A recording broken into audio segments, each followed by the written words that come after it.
Good morning students.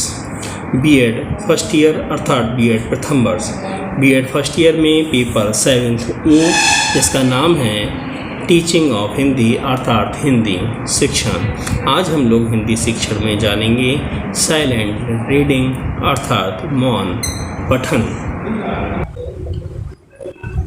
लिखित भाषा को बिना उच्चारण किए शांत पढ़ने और पढ़कर उसका अर्थ समझने की क्रिया को मौन पठन कहते हैं। अब आता है आपका मौन पठन का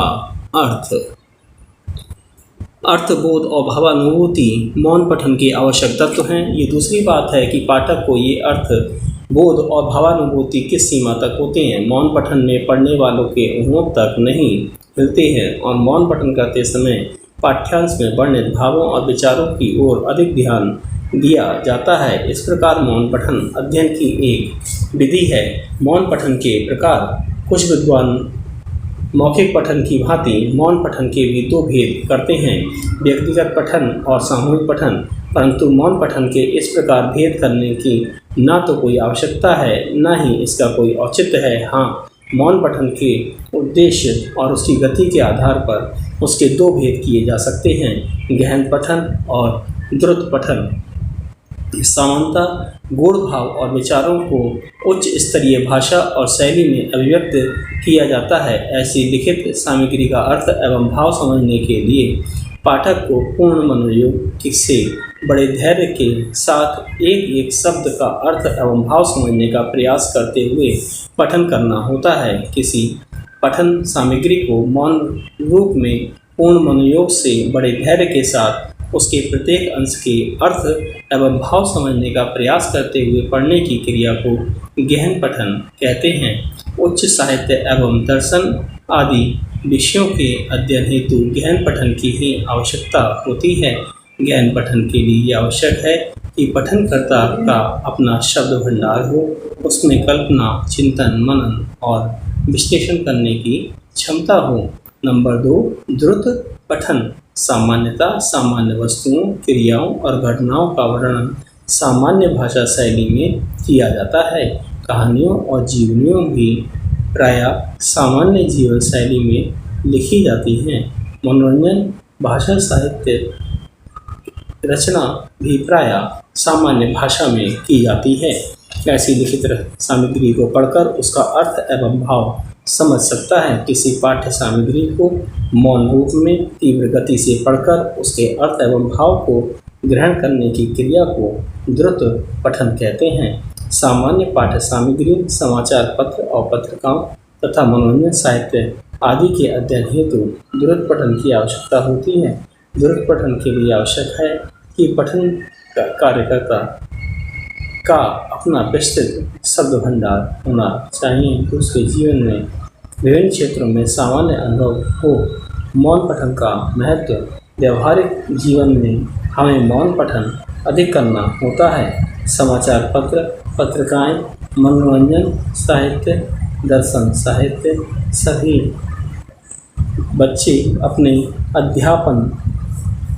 अध्ययन काल में पुस्तकों के माध्यम से अधिक पढ़ते हैं और वैसे मौन रूप में ही पढ़ते हैं। यदि लोग मौन रूप से पढ़ने के स्थान पर मौखिक रूप से पढ़ने लगें तो संसार में एक अजीब कोलाहल मच जाएगा। भाषा शिक्षण की दृष्टि से भी मौन पठन का बड़ा महत्व है। मौन पठन में पठनकर्ता मौखिक पठन की अपेक्षा अधिक मनोयोग से पठन करता है, कम समय में अधिक पठन करता है और उसे अपेक्षाकृत थकान भी कम होती है। फिर मौन पठन अध्यापन की एक विधि है। विद्यालय शिक्षा और उसके बाद उसका स्वाध्याय मौन पठन द्वारा ही होता है।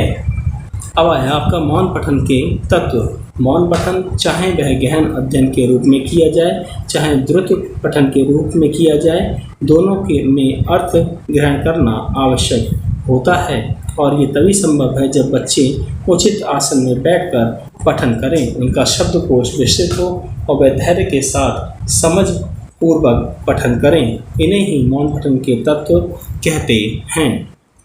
अब पहला आता है आपका उचित पठन आसन एवं मुद्रा।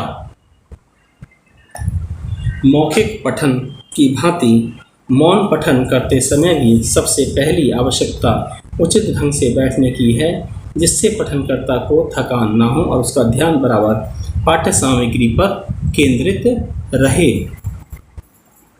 मौन पठन करते समय पठनकर्ता को इस प्रकार से बैठना चाहिए कि उसकी रीढ़ की हड्डी सीधी रहे।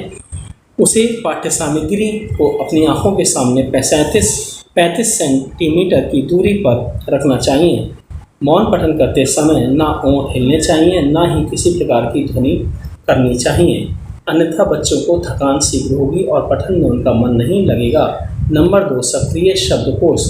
मौन पठन में बच्चे उसकी समय रुचि लेते हैं जब उनकी दृष्टि से पाठ्य सामग्री बोधगम्य हो। ये उसी स्थिति में संभव है जब बच्चों को शब्द, सूक्ति, लोकोक्तियाँ, मुहावरों का पर्याप्त ज्ञान हो। इस प्रकार सक्रिय शब्दकोश मौन पठन का दूसरा आवश्यक अंग होता है।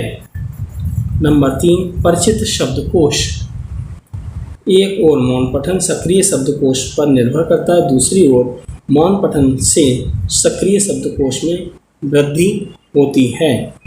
बच्चों का सक्रिय शब्दकोश तो प्रायः सीमित होता है और उस स्थिति में पाठ्य सामग्री ऐसी होनी चाहिए जिसमें बच्चों के सक्रिय शब्दकोश के शब्दों के साथ साथ परिचित शब्दकोश के शब्द भी हों। 1-2 अपरिचित शब्दों के आ जाने से केंद्रीय भाव समझने में तो बाधा नहीं आती, परंतु उससे पठन में बाधा अवश्य आती है। इसलिए शिक्षण करते समय मौन पठन से पहले शब्द व्याख्या कर इस बाधा को दूर कर देना चाहिए।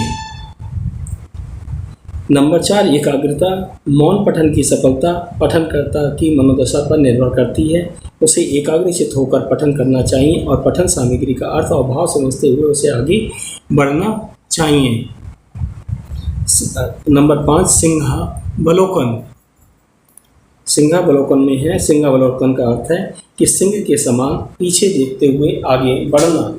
मौन पठन के संदर्भ में इसका अर्थ है कि आगे बढ़ते समय पीछे का स्मरण रखना। उसी स्थिति में पठनकर्ता पाठ्य सामग्री में तारतम्य स्थापित कर सकता है और बिन इस तारतम्य के मौन पठन के उद्देश्य की प्राप्ति नहीं हो सकती है। इसलिए ये भी मौन पठन का एक आवश्यक अंग होता है।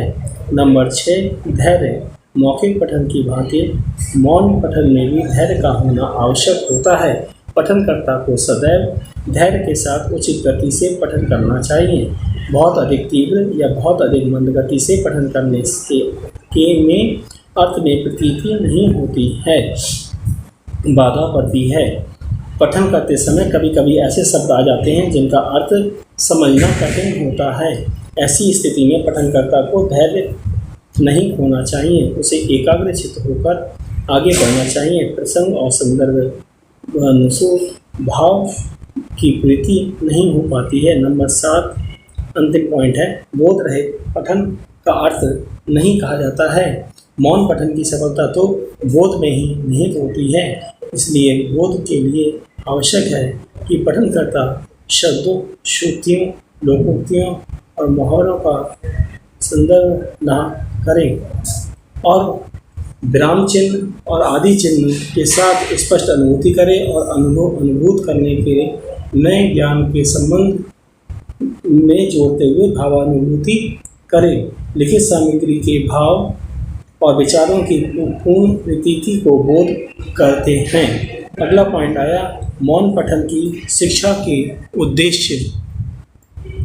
मौन पठन की शिक्षा के उद्देश्य हैं आपके मौखिक पठन और मौन पठन दोनों ही मूल उद्देश्य लिखित सामग्री का अर्थ ग्रहण और भावानुभूति करना है। इन दोनों अंतर को केवल इतना है कि मौखिक पठन उच्चारण के साथ किया जाता है और मौन पठन बिना उच्चारण के साथ।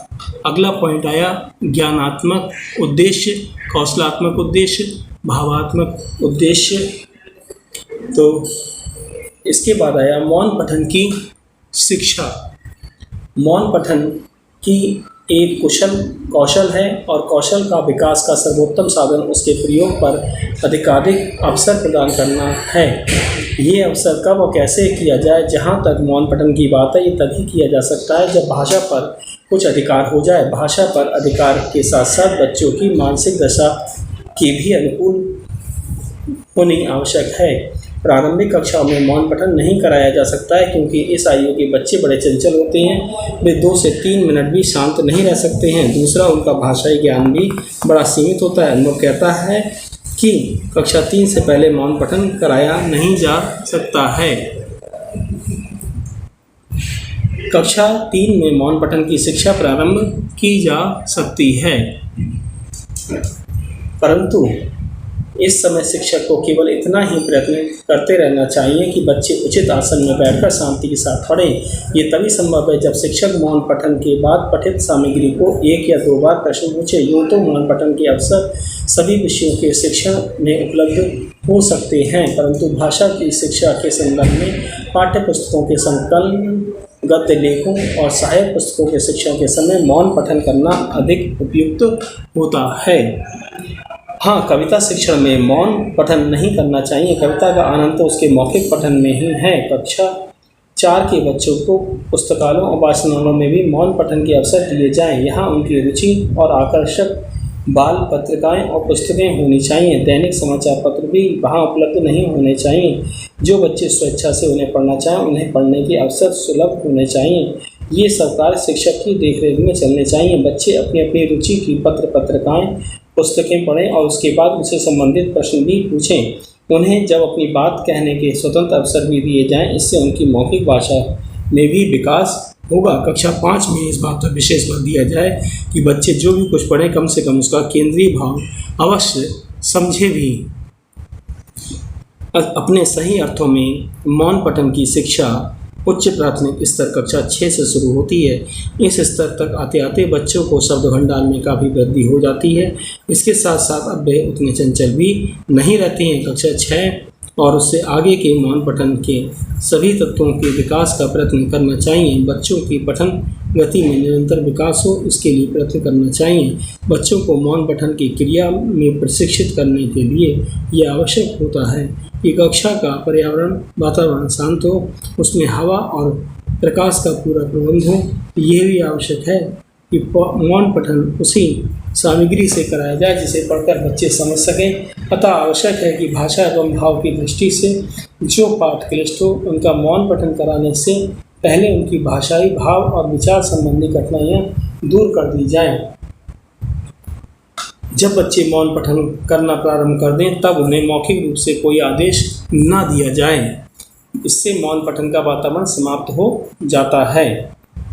Thanks for watching. धन्यवाद।